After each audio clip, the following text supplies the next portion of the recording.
नाज़रीन आदाब, आप देख रहे हैं आलमी सहारा। वक्त हो गया खबरनामे का। खबरनामा शुरू करने से पहले देखते हैं हेडलाइंस।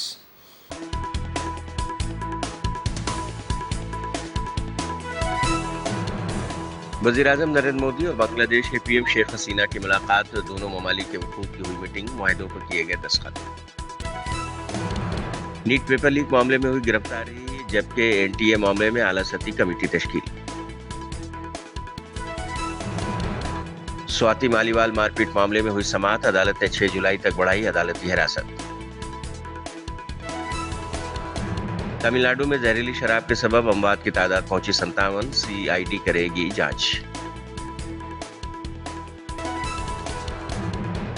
और इजरायली फौज की फिलिस्तीन पर बमबारी जारी, मासूम अवाम पर भूख प्यास की शिद्दत लाहक।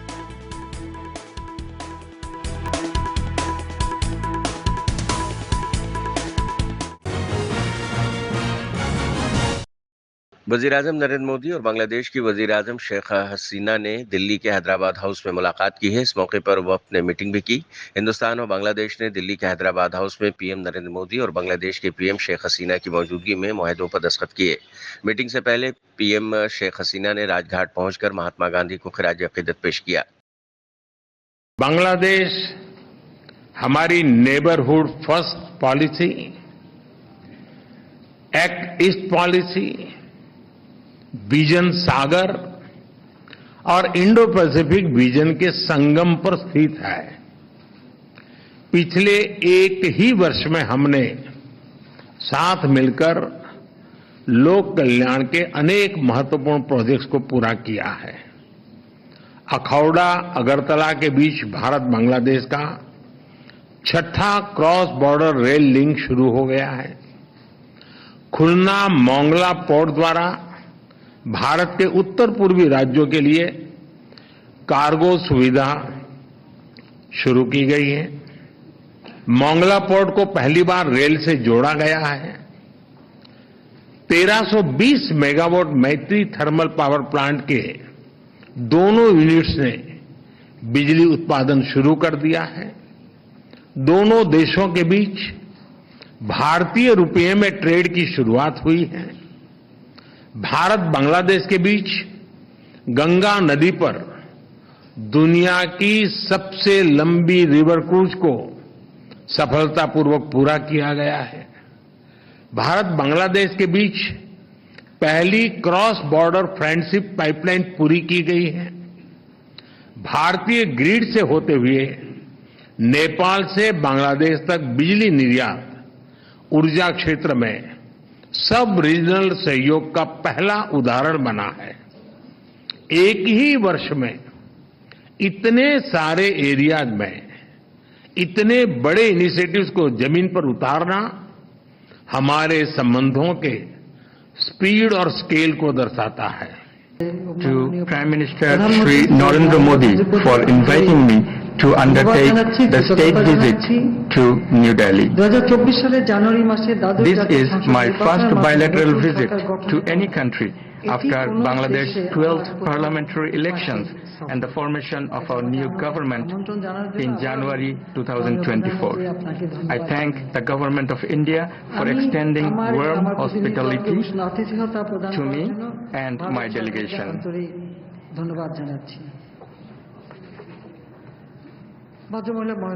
Ladies and gentlemen, India is our major neighbor, trusted friend and regional partner. Bangladesh greatly values our relations with India, which were born during our war of liberation in 1971. এবং আমি মনে করি যে একটি মাত্র কারণেই আমাদের দুই দেশের বন্ধুত্ব অত্যন্ত গুরুত্ব বহন করে। আমি আমাদের I recall with gratitude the contribution of the government and the people of India to Bangladesh independence. তাদের প্রতি আমার শ্রদ্ধা জানাচ্ছি আর সেই সাথে সাথে I pay deep homage to the brave fallen heroes of India who sacrificed their lives during our War of Liberation in 1971. বাংলাদেশের মুক্তিযোদ্ধাদের সাথে একই সাথে রক্ত ঢেলে দিয়ে আমাদের বিজয়কে ত্বরান্বিত করেছিল, তাদের কথা আমরা চিরদিন শ্রদ্ধার সাথে স্মরণ করি।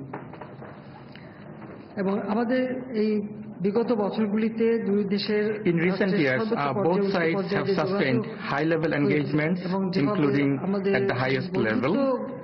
দৃঢ় হয়নি, আর্থসামাজিক উন্নয়নেও যে সহযোগিতা একে অপরের সঙ্গে আমাদের হয়েছে, সেটাও আমি মনে করি যে ভারতের একটা বিশাল দেশ, বিরাট অর্থনীতির দেশ, তাদের সহযোগিতা পাওয়াটা এটা আমাদের জন্য অত্যন্ত গুরুত্বপূর্ণ।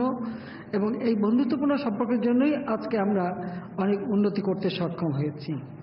বরং আমি মনে করি যে সারা বিশ্বে The Honorable President and Honorable Prime Minister of India বিভিন্ন জায়গায় যুদ্ধ visited Bangladesh in 2021 মহাদেশে আমরা একটা to attend the celebration of the birth centenary of Bangladesh, father of the nation, Bangabandhu Sheikh Mujibur Rahman, the 50th celebration of our independence, and the establishment of our two countries' diplomatic ties.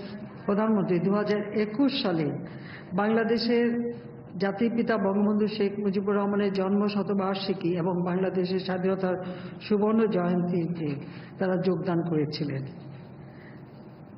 আমি তাদের উভয়কে আন্তরিক কৃতজ্ঞতা জানাই। My last bilateral visit COVID-19 সেই to সময় India একটা in অতিমারি, September ওই সময় আমরা এই 2022. অনুষ্ঠানটা যখন করি তখন অত্যন্ত সাহসী ভূমিকা নিয়েছিলেন এবং তারা এসে আমাদের অনুষ্ঠানকে আমি মনে করব মহিমান্বিত করেছিলেন। मुख्तलिफ इम्तहानात के पेपर लीक मामले में एक्शन लिए जाने का आगाज हो गया है। ताज़ा खबर के मुताबिक नीट पेपर लीक मामले में एक शख्स को गिरफ्तार किया गया है। प्रिंट आउट निकालने वाला मुलजिम पिंटू झारखंड के देवघर से गिरफ्तार हुआ है। खबर के मुताबिक 7 मुलजिम गिरफ्तार किए गए हैं। मजमूई तौर पर एनटीए मामले में 7 रुकनी आला सती कमेटी भी तश्कील दे दी गई है। कमेटी 2 महीने में सरकार को अपनी रिपोर्ट सौंपेगी। वाज़ेह है कि राधाकृष्ण की सदारत में कमेटी तश्कील दी गई है। मुख्तलिफ इम्तहानात के पेपर लीक का मामला तूल पकड़ चुका है। पटना में आरजेडी के लीडर तेजस्वी यादव ने कहा है कि पेपर लीक मामले पर कानून की बात कर रहे हैं, लेकिन बीजेपी के वजीर धर्मेंद्र प्रधान तो मान ही नहीं रहे हैं कि पेपर लीक हुए हैं। नहीं मानने वालों के लिए भी कानून लाया जाए। लगातार पुल गिर रहे हैं, लगातार ट्रेन हादसे हो रहे हैं, किस पर कार्रवाई हो रही है? सिर्फ लालू यादव और तेजस्वी को गाली देते हैं मुद्दे से ध्यान हटाने के लिए। आप देखिएगा लगातार जहां भी बीजेपी शासित राज्य है पेपर लीक होता रहा है। हम लोगों के सत्ता के बाहर जाने के बाद भी आप देखिएगा जो शिक्षा विभाग से शिक्षकों की जो तीसरा जो चरणबद्ध जो निकलना था उसको रद्द किया गया क्योंकि पेपर लीक हो गया। और वो पेपर लीक करने वाला अभी भी घूम रहा है, बार बेल करा लिया। किंग पिंग वही लोग हैं, नाम इस वाले में भी उन्हीं लोगों का आ रहा है, लेकिन कोई कार्रवाई नहीं हो रही। एक इनका सबसे अहम जो मुखिया है संजीव मुखिया करके है। अब हम जांच एजेंसियों से अपील है कि संजीव मुखिया की जांच करें। सरकार से हम अपील करते हैं कि इसकी जांच कराएं। जो संजीव मुखिया, नीतीश मिश्रा, ये नीतीश कुमार और जो एक और जो पकड़े गए हैं अमित आनंद, इन लोगों का हेड वही बताया जाता है जो हम लोगों ने पता किया। अब जांच कराया जाए, नहीं तो हमारे पास सारा तस्वीर वगैरह कौन कौन नेताओं के साथ क्या क्या है उस संजीव मुखिया का, वो हमको बताना पड़ेगा, दिखाना पड़ेगा, सार्वजनिक करना पड़ेगा। तो इससे बेहतर है कि जांच एजेंसियां जो है निष्पक्षता से जांच करें और बाद में ये सब चीज़ छुपने वाला थोड़ी है। जो बेईमानी किया है, जिसने छात्र युवाओं के भविष्य के साथ खिलवाड़ किया है, उसको तो हम लोग छोड़ेंगे थोड़ी। हम लोग एकदम पर्दाफाश किया जाएगा। भले ही सरकार में जो लोग बैठे हैं उनकी मंशा है कि इधर उधर कर दिया जाए, मामले को ध्यान भटका दिया जाए, लेकिन जो पेपर लीक करने वाला वो बचेगा नहीं। दूसरी तरफ आप लोग भारत सरकार का पूछ रहे हैं कि फलना बिल ला रहे हैं पेपर लीक रोकने के लिए, है ना? हाँ, वो लीक ना हो उसके लिए लॉ ला रहे हैं। पहले तो मान ही नहीं रहे थे कि लीक हुआ, इनके लिए कौन सा लॉ लाया जाए ये बताना पड़ेगा ना। आदरणीय धर्मेंद्र प्रधान जी वरिष्ठ नेता हैं, भाजपा के बड़े अनुभवी मंत्री हैं, वो तो मानते ही नहीं थे कि भाई पेपर लीक हुआ। जो नहीं मानने वाला उसके लिए भी लॉ ले आया जाए। लगातार पुल गिर रहा है, आज भी सिवान में लगातार पुल गिर रहा है, लगातार ट्रेन हादसा हो रहा है, लगातार पेपर लीक हो रहा है। एक बता दो किस पे कार्रवाई की गई हो, कौन पकड़ा जा रहा है? हाँ, घूम फिरा करके तेजस्वी और लालू जी को गाली देते हैं लोग, इशू को डाइवर्ट करने के लिए। हम ही लोग पुल गिरवाते हैं, हम ही लोग ट्रेन हादसा करवाते हैं, हम ही लोग पेपर लीक करवाते हैं। ये लोग तो एकदम दूध का धुला हुआ सब बैठा हुआ है, सब अपना काम कर रहा है। अब 15 अगस्त के बाद हम लोग जो है कार्यक्रम बना करके 15 अगस्त के बाद हम जनता के बीच में ही नहीं है। मुंबई में एमएसटी सीएटी पेपर के मामले पर महाराष्ट्र सरकार में तकनीकी तालीम के डायरेक्टर विनोद एम मोहितकर ने कहा है कि बच्चों ने फिक्र जाहिर की है, हम उसे जरूर उठाएंगे, धांधली नहीं हुई है। कुछ सवाल जो गलत थे और इस मसले को हल भी कर लिया गया है। जो 54 गलतियां थी उसका हल पहले ही निकाला गया था। उन खामियों का असर बच्चों के मार्क्स पर नहीं पड़ा है। बच्चों के जो कंसर्न है वो हम पूरी तरह से रिड्रेस करने की कोशिश कर रहे हैं। धांधली ऐसा कुछ हुई नहीं है। बच्चों को कुछ सवालात जो गलत थे वो गलत सवालात का रिड्रेसल भी किया गया है, और वो कैसे रिड्रेसल हुआ है वो भी सीटी के वेबसाइट पे डिक्लेयर किया हुआ है।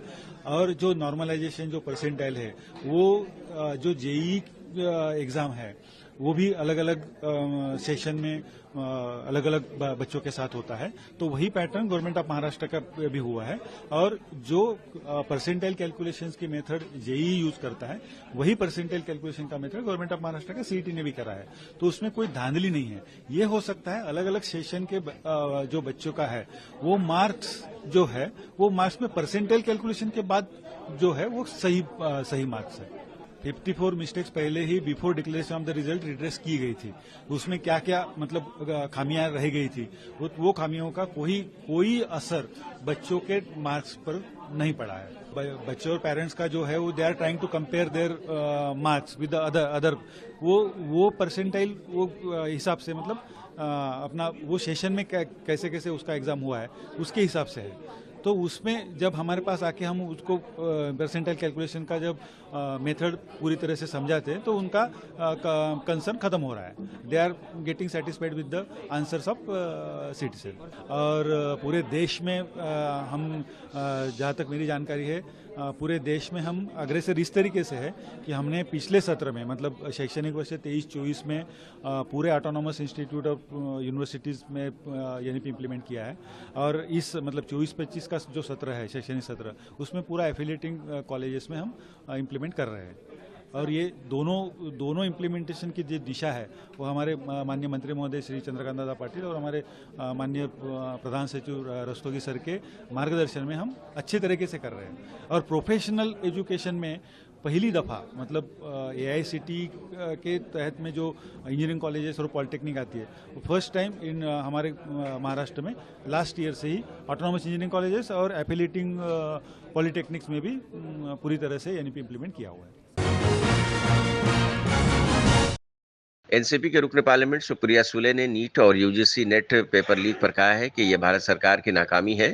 इतनी तरक्की याफ्ता तकनीक होने के बावजूद मुझे समझ में नहीं आता कि हर बार मुकाबला जाती इम्तहानात में इतनी सारी गड़बड़ी क्यों होती है।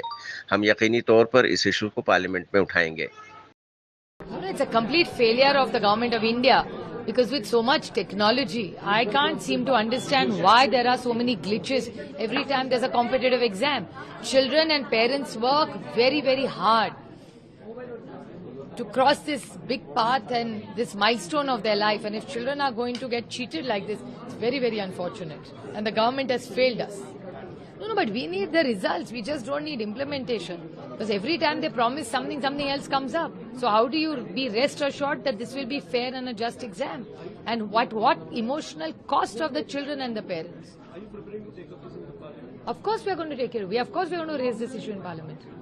Why back foot? The government is on back foot on many. It's unfortunate, I have to say this, completely incompetitive policies. So it's very, very sad that whether it's farmers, whether it's students, whether it's women, price rise, corruption. What is happening in this country? Swati Maliwal मारपीट मामले में समाप्त हुई है। 30 Hazari court ने bishop Kumar की अदालती हिरासत 6 जुलाई तक बढ़ा दी है। अदालती हिरासत की मुद्दत खत्म हो गई थी, जिसके पेश नजर विभव कुमार को वीडियो कॉन्फ्रेंसिंग के जरिए कोर्ट में पेश किया गया था। वाज़ेह है कि विभव कुमार को 18 मई को गिरफ्तार किया गया था।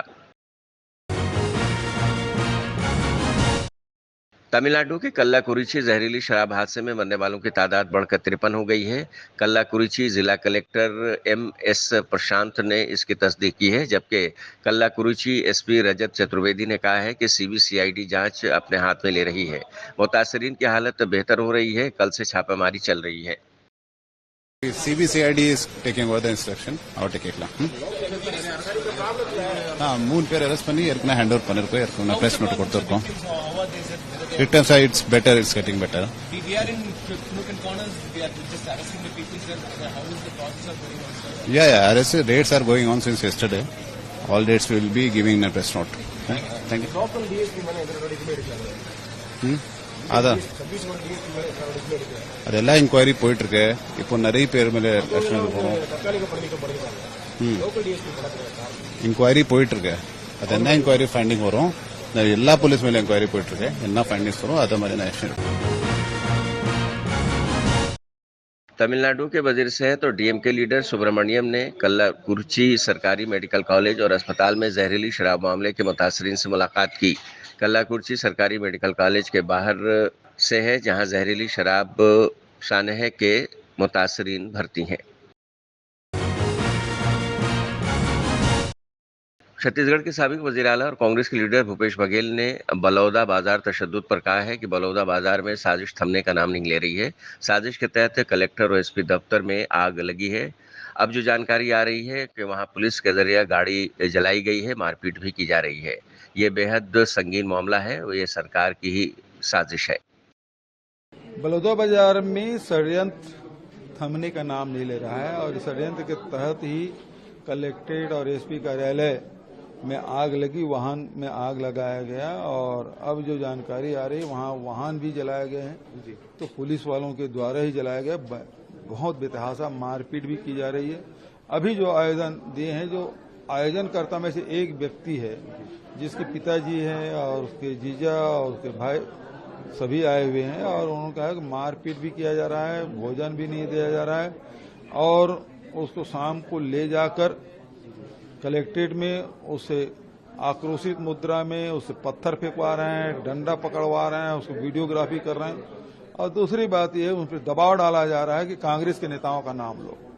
तो ये बेहद गंभीर मामला है और सरकार के देखरेख में सब कुछ हो रहा है और ये षड्यंत्र बेहद ही निंदनीय है। सरकार का ही षड्यंत्र, बिल्कुल सरकार के षड्यंत्र नजर आ रहा है। अब इसमें तब ये है कि विधायक दल से ही जांच होनी चाहिए। शदीद गर्मी के साथ साथ हर दिल अजीज और फलों का राजा कहे जाने वाले आम का सीजन भी चल रहा है। आम के इस सीजन में मुख्तलिफ जगहों पर आम की नुमाइश भी लगाई जाती है। बिहार के वजीर आला नीतीश कुमार ने पटना के ज्ञान भवन में एक आम तकरीब 2024 का इफ्तिताह किया, जहां मुख्तलिफ किस्म के आम नुमाइश के लिए लगाए गए हैं। इजरायली फौज के जरिए बमबारी जारी है। नाबलस शहर और बलाता पनाहगुज़ीन कैंप पर इजरायली हमले किए गए हैं, जिसके बाद फौज और मुसल्लह फलस्तीनियों के दरमियान झड़पों की इत्तलात मिल रही हैं। दूसरी जानिब शमाली गजा की एक वीडियो वायरल हो रही है, जिसमें एक शख्स आलम इस्लाम से मुखातिब है और कह रहा है कि कल क़यामत के दिन ये ना कहना कि तुम्हें इसका इल्म नहीं था कि शुमाली गजा भूख से मर रहा है। अस्सलामु अलैकुम व रहमतुल्लाहि व बरकातुहू। अहबाबी अल-किराम,